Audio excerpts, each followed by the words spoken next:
Hey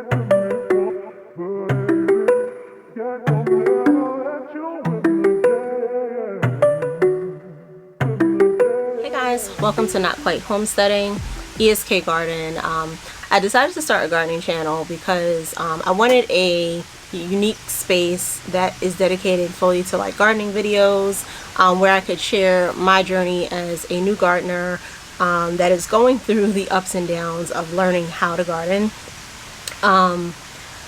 while at the same time, working my way towards growing enough food for me and my family, where we can kind of step back a little bit from like buying grocery produce, fruits, that kind of stuff. So while I am by no means aiming at this particular point in time to be like 100% self-sufficient or trying to start a homestead, I do plan on doing a significant amount of gardening. So that is why I called the channel Not Quite Homesteading. And it's ESK Garden. It's kind of the garden arm to like the food content that I do. So I hope that if you are someone that is interested in gardening, if you are a new gardener yourself looking for a support system, or if you're someone that just loves to see what other people are doing, with their green thumbs and how they're developing them, that you will join the channel, subscribe, stick around, and kind of just take this journey with me. So today I'm going to be sharing some seeds that I got with you guys. Essentially, I'm doing some planning for my 2023 spring garden. This will be the first time that I'm doing a spring garden, and I am beyond ecstatic about what's to come with that, based on what little I was able to do, kind of starting my garden in August 2022, and just kind of seeing what I was able to get from that up until now. It is December 7th when I'm recording this video. You guys should see it shortly thereafter, but in my climate, I am zone 8B, coastal Carolina, and it is 70 degrees. It's December 7th. So, we have a pretty good growing season here, and I really want to see, going into next year, what that's going to look like, being able to garden, pretty much 10 out of 12 months of the year. And who knows, depending on, how the weather is going, what the climate is doing, it might be, just the full year. We have a really humid climate. We are defined as like subtropic. So, everything can grow here, but it does take a lot of management of the plants to prevent diseases and those kinds of things. So, as I'm kind of thinking ahead and preparing for 2023, I am thinking about all of those things. I do take into consideration when I'm purchasing my seeds now to just make sure that I'm getting things that are friendly to my climate, varieties that can grow here, that have been kind of cultivated to be able to survive in, drought kind of climates, but at the same time, where we pack like lots of humidity during certain times of the year. So I hope that you guys will stick around. I hope you enjoy this video, and I hope you enjoy the journey with me. Let's go ahead and jump right into what we're doing today, and that's just me sharing some of the seeds that I've been, starting to purchase. I'm purchasing slowly. Each month I buy a little bit more. I don't know if I'll get to grow everything that I'm purchasing, for the simple fact that, as we're building out the garden, it's going to take time, probably more time than, when we are to start our planting season, which for us actually starts in like February. That's where we kind of start getting like spring temperatures, never mind the fact that it's 70 degrees in December, but around like the mid to end of February is where we kind of start to shoot back up to like the 60s, and that's where we kind of begin our planting early March. By the time we reach the end of March, for us it's going to be high 70s, probably even approaching like 80s. So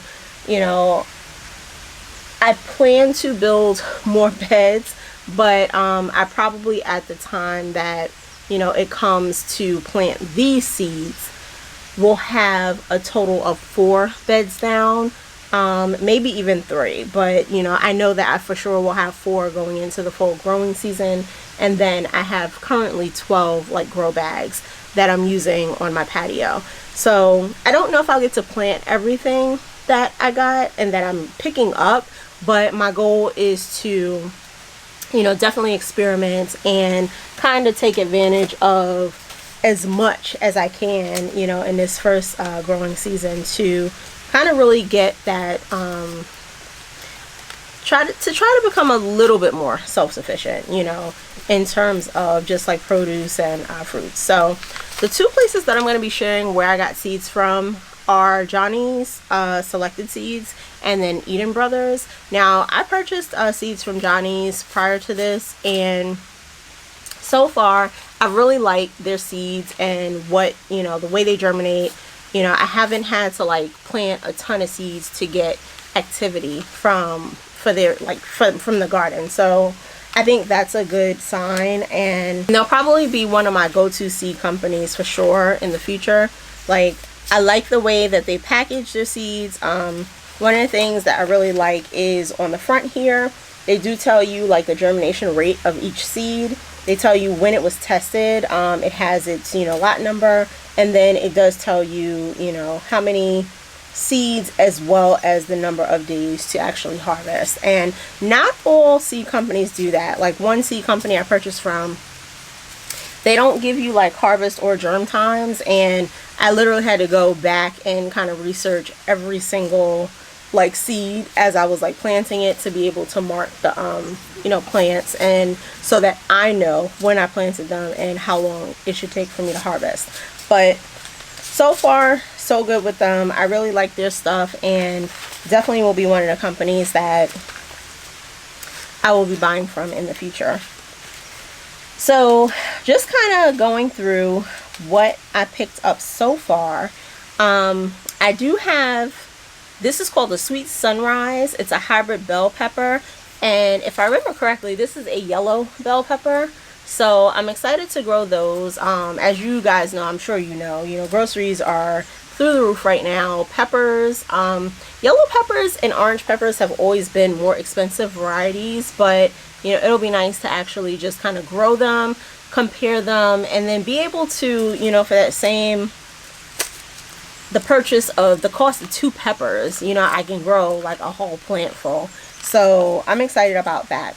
I picked up what they call like a hybrid Clementine F1 tomato, and if I remember correctly, these like are an orange these are an orange cherry tomato variety. So I grew tomatoes this year, and I started my plants very, very late. I started them in August when I started the garden, and it took all the way up until I want to say maybe the end of November before I actually got harvestable fruits. The plant went through quite a bit, so you know, I'm excited to see what they'll do during like the actual growing season when they're supposed to be, you know, grown in the early spring, and you know what that will mean for us. But as of right now, the plant is doing fine. It took a lot of like learning and growing with it, so I'm excited to try some other varieties. I'm not a super like fan of raw tomatoes or anything like that, but you know, I do use them like anybody else. I still eat them because, you know, health. I'm an adult. I don't always eat things for just because they taste good at my age, but I'm starting to eat things more so because they're going to benefit my long-term health. And you know, those are just the kind of decisions that you kind of make when you're, you know, at your midlife. So I picked up some cucumbers, and I do have some cucumbers left over from like the cucumber seeds that I purchased this year, but I did want to try some different varieties. So I picked up what is called a salt and pepper OG, and it's a pickling cucumber. And you know, I pickled some. I think the variety I had was Muncher. Those were delicious. I did grow some like tasty greens, and you know, I only got a few fruits off that plant. It took so long to start producing, and then when it finally did, of course, you know, I got like pickleworm attacks, and ultimately I just ended up taking it out. But they were both really good, but I'm interested in trying some new stuff. I got some acorn winter squash. This is the tough eat variety, and I think that's, now how did this I'm over here looking. I have this what looks like a Asian lady beetle. She just got inside my patio, and I have plants in here. About a week ago, she attacked, and I don't know if it's the same one, but she attacked my green onion. So I do not like bugs, which is, you know, for a long time probably one of the main reasons I haven't done like a garden. But I'm trying to get used to them because I know that they're all a natural part of the ecosystem and everybody plays their part, but when they get this close to me, they have to go.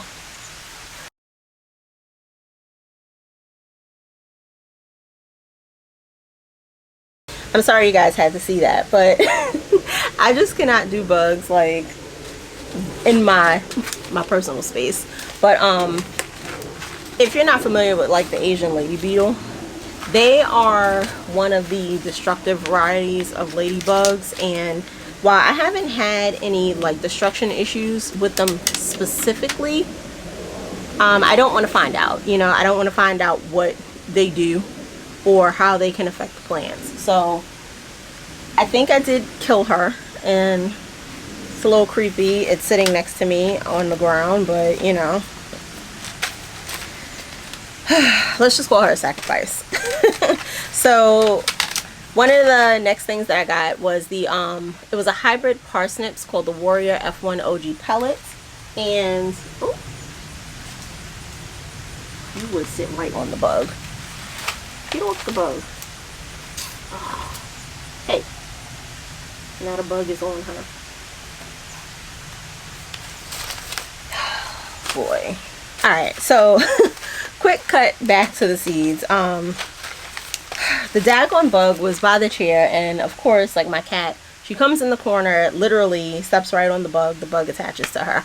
So I had to get it off of her and get it out the patio. But I have a hybrid parsnip Warrior F1 OG pellet. I think I planted some of these if I'm not mistaken. I'm pretty sure this was open. Yeah, this was open. So I planted some of these already. Totally out of season, but you know, we're at what we would consider like spring temperatures right now anyway. So I'm trying to see what will happen. One of the things with parsnips that I've heard is they are best when they get to go through like winter.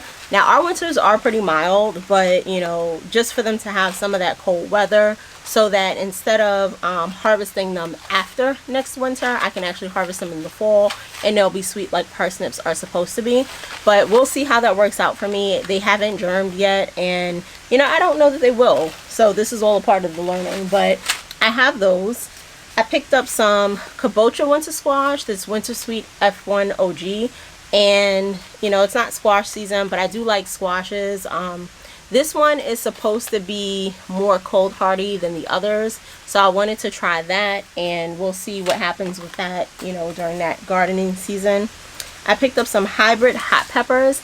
I've definitely been like packing in my peppers because I don't want to get to like spring season and then they're not available. I'm really interested in growing quite a bit of varieties of peppers. I love peppers of all kinds, sweet, hot, you know, mild, just all kinds of peppers. Like I do all kinds of cooking. I'm not someone that like literally sticks to you know, one particular like type of culture. I really like to create like recipes that are kind of like inspired by international dishes. So I utilize a lot of like different varieties of things, whether it's Indian, like Indian peppers, Thai peppers, you know, Mexican, Caribbean, you know, everything. So I definitely will be growing a ton of peppers this season. I picked up some Capitano bush beans, and this will be I guess the second in the bean experience. I grew some bush beans this season. You know, again, didn't get a ton off the plant. I did get some. Right now, like I got to a point where I stopped picking them and they are like overgrown. So what I'm doing is I'm just gonna let the plant dry out, and then I will harvest the seeds from that one so that I can keep them. I have hybrid jack-o'-lantern pumpkins. This is Charisma F1, and I wanted to grow pumpkins. I think my biggest like concern with growing pumpkins is the way that they vine. I don't want to end up where, you know, I'm dropping like seeds in the grass, which I kind of feel like is somewhat going to be inevitable. I do have raised beds. You know, we cannot do in-ground gardening here where I'm at right now. Even though I don't know that I would want to do in-ground gardening, I think that is a different beast that I just personally am not prepared for.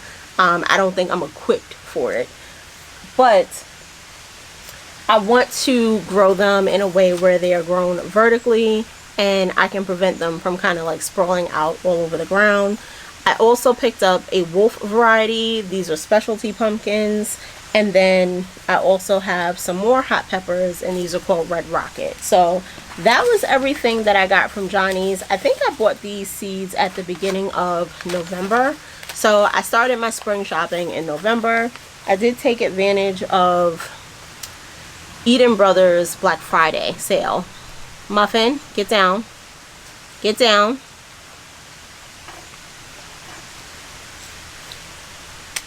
I did take advantage of Eden Brothers Black Friday sale, and I got quite a few seeds. I forget what their discount was. I think it was something like 20%. So I got quite a few seeds for a really good price, and I'm super excited about that. So let's talk about those. These are like all the seed packs I picked up from Black Friday, and I'm pretty certain I only spent about $100. So I think this is good. Starting with, and I will say a lot of these were herb seeds, and you know, much kind of like my thought process around the peppers, I wanted to start getting my herbs early because I like herbs. I didn't want to get to that season and then the seeds not be available. It seems like more people are growing food than ever, which is completely understandable. So you know, there is some really steep competition when it comes to buying seeds, even, you know, buying like preservation materials, those kinds of things. So, you know, if you are someone that is new to gardening like myself, I will say be diligent about, you know, getting your stuff and getting it early, because established gardeners are for sure buying up everything. Established homesteaders and established preservers. So, you know, just keep an eye out for those things. So starting with, I think these are mostly herbs here. I have some chicory seeds. Now I have not, at least that I can remember, I've not had chicory. I know that it's something that's extremely popular in kind of like the bayou area, like deep south. And one of the things I did want to try was, you know, try it as a herb, but I also heard it's really good in coffee. So I want to try it that way as well and just see what some of the other benefits of growing it are. I picked up some basil Italian large leaf seeds. Now I love basil. I love to make pesto. You know, I like basil. I make my own like homemade marinara sauces. So definitely love that for that. I've never had the large leaf variety, so I thought this was pretty interesting. I would love to see how this grows. It has been a struggle growing basil. The one basil plant that I planted when the garden started in August, it got attacked early on, and it's growing, but it has some stuff going on with it, so I can't use it. I've just kind of left it as more like an ornamental and a help to my tomato plants, but I have not been able to harvest basil since I've started the garden. I do have some other plants growing, but I planted those, it looks like the end of October. Basil is a 60 to 90 day harvest, so I won't have those probably for like another, you know, month and a half to 2 months, simply because the temperatures at night just get too low, I think, for the basil to really like grow at a rate that it would typically grow in the spring. I picked up some oregano seeds. I did have some oregano plants that I had planted that had grew really well, and I think they damped off. The way I planted them, they were just too saturated all the time, and ultimately the plant started to damp off. One of the things I did that I think I will not do again is I started them in the little peat moss cups, and I transferred it over because it says you're supposed to transfer the cup and the plant, you know, will break around the cup, and then that will like provide nutrients to the soil. the plant never really like got away from the cup, and I think it restricted the plant's growth in that sense. So the plant just ended up, it did well for a little bit, but then it just died off. And I had used all of my seeds to do two. I had started like a second one. That one didn't like do as well as the first one, so I said I needed some more oregano seeds. I have some cumin seeds, some black cumin seeds, and this is mostly like for like Asian cooking, or not Mediterranean, Southeast Asian cooking.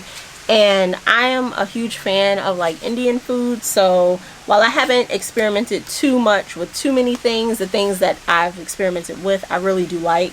And I like to have the authentic seasonings. One of the things I really want to, you know, make sure that I'm able to make on my own is like garam masala. And you need black cumin seeds as well as a variety of other Southeast Asian spices. So, you know, I've definitely taken huge investment in those things. I have some mint seeds. This is Corsican mini mint. Now, I don't know, this seems to be what looked like the common variety of mint that we typically would use. I picked up some lemon balm seeds. I've never had lemon balm, but I've heard quite a few people talk about it on some of the channels that I've been watching to come up to speed with gardening. So I thought I would give that a try. I have some Long Island Mammoth dill seeds. I've grown these in the past. They're delicious. They do really well here, you know, when they grow. I want to attempt to grow dill outside of a small pot. I've never grown it outside of a small pot, and the last seeds that were sown didn't do as well. I don't know if I just had too much water in the pot, if it just wasn't the right temperature, it was too hot when I started. You know, I don't know what happened, but that was like the first time that dill had not germinated for me. So I needed some more seeds because I was out of those. One of the things I picked up was called a white bell pepper. This is a sweet pepper, and I thought it was so interesting to see like white bell peppers. They look really nice on the website, so I'm looking forward to growing those. That'll be something different and definitely outside of what I'm used to.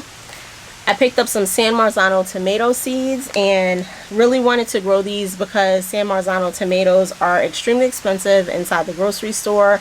It's the primary tomato that I use to make my marinara sauces, and why not do it yourself if you can, if we're going that route anyway.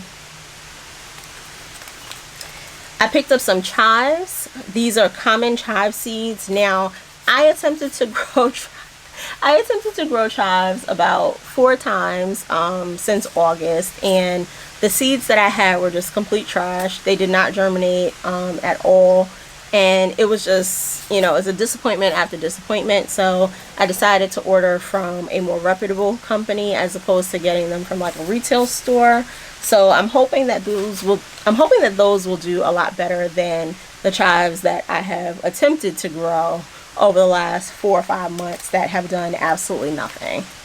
I have some parsley seeds, the Italian parsley. Now, I actually have some of this in my garden. I bought some more, obviously, just to have like backup seeds. My parsley was one of the other plants that, you know, I'd always had in a small pot, and I transferred it out to like the grow bag, and it struggled for a little bit like on the transfer, but now it is thriving. The one thing that I had been doing, like I moved it away from, when I initially had it out there, I had it with my zucchini. The zucchini plants, I moved them out, and then I started fertilizing the soil with bone meal.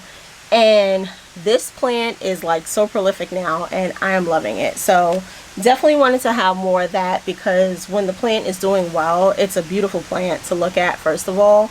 But the smell of like super fresh parsley is just like out of this world amazing. I have some Cherokee green tomato seeds. So I believe this is a green cherry tomato variety, which I am a super fan of green tomatoes. While I do not care for red tomatoes like in the raw as much as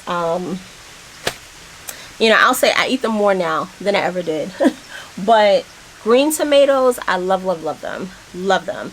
And I think it's just really because the acidity has not formed in the tomato the way it has in a red tomato. So you kind of just get this like mellow flavor. you know, that really pairs well alongside, you know, like grilled cheeses, like bacon, that kind of stuff. And I don't know why I really like green tomatoes, but I do. I have spearmint seeds. Now, I don't hear a lot of people talk about growing spearmint, but you know, I figured that would be a nice treat to have, a little bit different from like the regular mint that we typically, you know, grow or use like in drinks and in cooking and that kind of stuff. And I'm curious to see what I'll be using that for, because right now I really don't have any idea. I picked up some thyme seeds. Thyme has got to be, if not my single most favorite, definitely within my top 5 as far as like herbs. Thyme, I would definitely say over the last like 10 years, I have really grown fond of this spice, and it's one of the things that you just will never find me without in my, you know, seasoning cabinet. So I've had some trouble trying to grow it in the past. From seed, and I've even been at the place where I've killed already developed like thyme plants. I'm not sure what I'm doing wrong when it comes to thyme and to growing it, but my understanding is that like thyme seeds are extremely finicky, just like mint, and it's extremely hard to grow them from seed if you don't have the, you know, exact perfect conditions. So I'm praying that this purchase was not in vain, because it is one of my favorite herbs to use. I love it in its fresh form. You know, thankfully in its dried form it retains a lot of its pungency, but I do love it in its fresh form, and I would really like to have my own thyme plants. I have some Thai basil seeds. Now, I have never had, I won't say I never had, I've never had Thai basil like as far as like my own cooking. I'm sure, you know, I've had Thai food, I go to Thai restaurants, I'm sure they find ways to have it, you know, because it's a part of their culture. You know, they probably get it imported, or they grow their own plants, or whatever it may be. But in a grocery store, you cannot find these, not where I'm at, like not where I moved from. So I'm excited to grow these so that we can, you know, really introduce some of those authentic flavors into our Thai cooking at home. I have some sage seeds. I do currently have a sage plant that, you know, this was another one that started off, it was struggling, and now, you know, as I've kind of learned more about the gardening scape and just doing things to make sure that the plants are thriving, making sure they're in the right settings next to the right plants, it's actually doing a lot better. But sage is one of those herbs as well that is, I think, kind of underrated, and I just wanted to have some more sage seeds so that I can grow some additional plants. They're also a really nice plant to have just for ornamental value as well. I think they have a pretty like unique shape, and they grow in a unique way. So they do add a nice, you know, kind of characteristic to the foliage. I have some tarragon seeds here. Tarragon is something that I do like. I was introduced to tarragon, oh god, it's been like 20 years since I was introduced to like tarragon as a flavor, as an herb, and it's something that I will say, this is one thing in its dried form, it really holds no it holds nothing to like the fresh herb. The flavor profiles aren't even the same. So I'm really excited about growing this. One thing that I just keep dreaming about making is a tarragon chicken salad, and I just can't wait to have that plant to be able to do it. I have some hot pepper seeds. These are chili de arbol seeds. This is a Mexican chili pepper, and I tend to keep these, like I buy them from the grocery store in the dried form, but I really just wanted to grow my own and see how I like them. I love Mexican food, you know. I don't know many people that don't, if I'm being honest, but I do like Mexican chilies. I use them in other things outside of Mexican food. They add really nice like smokiness and heat to, you know, different dishes. So I thought it would be exciting to grow my own for those.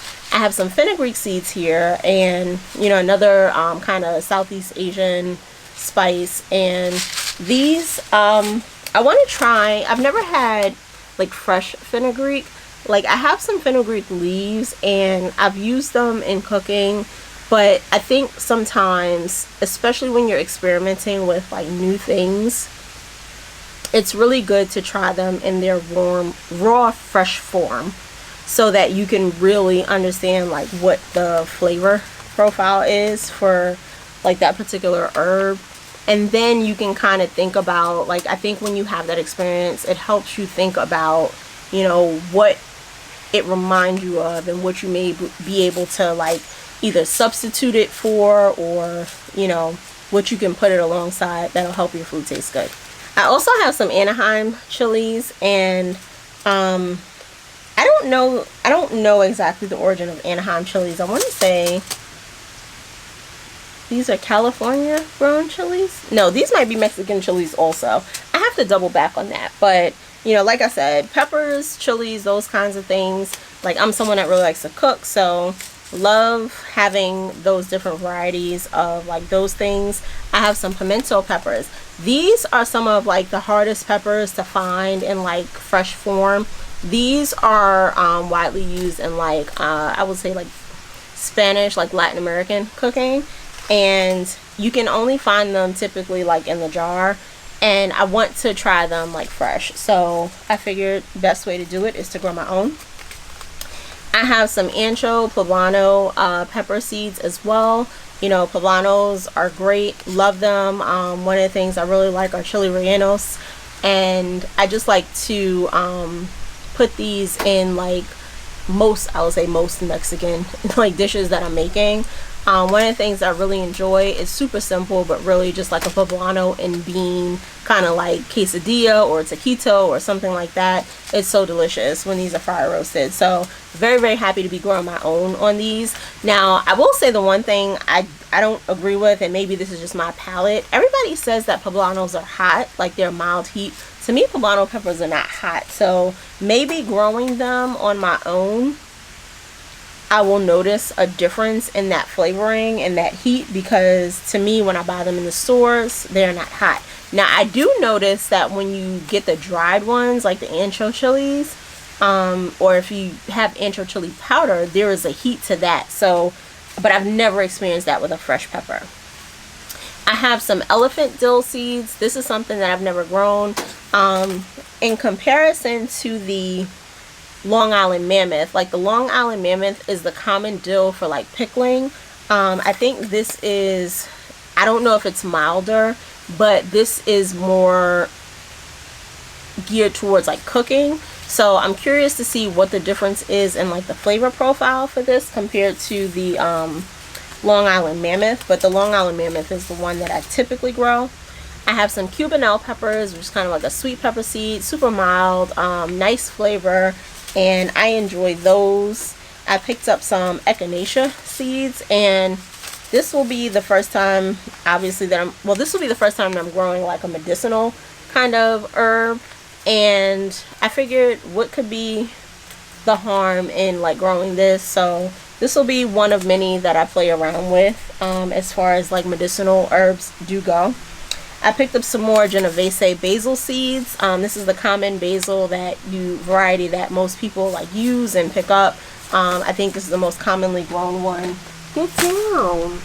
Hey, get down. Get down. Get down.